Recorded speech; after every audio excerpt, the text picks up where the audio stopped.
Good evening, friends.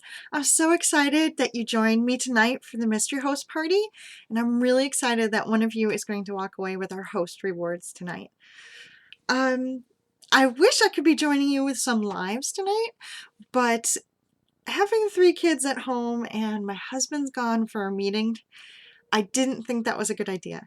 So instead I've recorded a couple short videos because I really want to show you personally the books, instead of just using some of my friends' videos, who they make excellent videos, but I really wanted to talk to you guys directly tonight. So let's jump right into it. We're going to be talking about the summer slide, and that is when kids can lose some of their educational material throughout the summer. They can take a step back in their reading or a step back in their math when they have that long summer months where they're not in school regularly. Especially coming off of this very unique year and a half of schooling. Some of us went homeschooling, some of us was hybrid, some of us were at home, and the teachers were trying to keep up. So especially coming off of that, we want to prepare them well over the summer so that they're ready to go into the next school year. Now, that does not mean that it can't be fun. It's summer break after all. So what I'm going to show you tonight is a whole range of books, and they are going to keep your kids engaged and learning and hold on to some of those skills while still helping them have an amazing, enjoyable summer, no matter what your plans are. So the first books that I want to show you this evening are going to be books that you can read and then do a fun activity. The first up are these two brand new books called The Secret World of Mermaids and The Secret World of Unicorns. So these are obviously fictional books. You're going to become either a mermaid hunter or a unicorn hunter in them. And it starts off by giving you these really cute little pictures that have stats about either the mermaids or the unicorns. And then there's going to be different stories to read, and there's things to color, there's activities to do, and there's even some like cooking activities, like making some fun mermaid themed floats. Here's smoothie surprise. So it's just a really neat combination of fun stories to read, activities to do, and then even get in the kitchen and do some activities outside of the book. Speaking of working in the kitchen, we have a great new fictional series called Freddy's Amazing Bakery. And this is about Freddy Bonbon and his rival Bernard. And it's a great read along or read out loud, depending on your child's age. I'll show you here about what reading level it is. But it's a fun 4-book series that you can read. And then in the back of every book, it gives you some baking terms that your kid can learn. And the most fun is the very last page here. We actually have a recipe in there. So after you read each book, you can make Freddy's fun recipe. And there are 4 books in this series now. 2 of them came out in January, and then the last 2 just came out in March. So that is a brand new series for us. Something for your older kids. I absolutely love this one. It's called How to Win a Nobel Peace Prize. You can see if you know Lexile scores, it's 780, so it's a little bit harder. But this is a fiction, nonfiction, and activity book all together.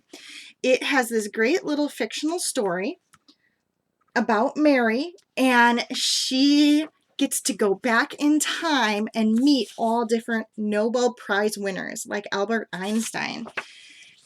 After each fictional chapter, they have a little bit of non-fictional information about the person who won one of the Nobel Prizes, and then they have an experiment.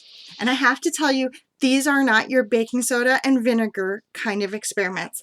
These have a lot of meat to them, so they're going to be great for older elementary, even middle school kids, or to do with your younger elementary kids. So the Albert Einstein is figuring out how fast is light by melting a chocolate bar in the microwave. Pretty cool, right? There's one that works for with the radiation, and it's how to, sorry, the one I'm looking here is Morse code.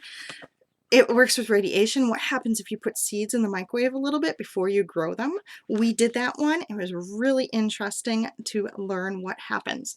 So fun book to read, little fiction, little nonfiction, and some really meaty science activities. Speaking of science, this is my new favorite science series.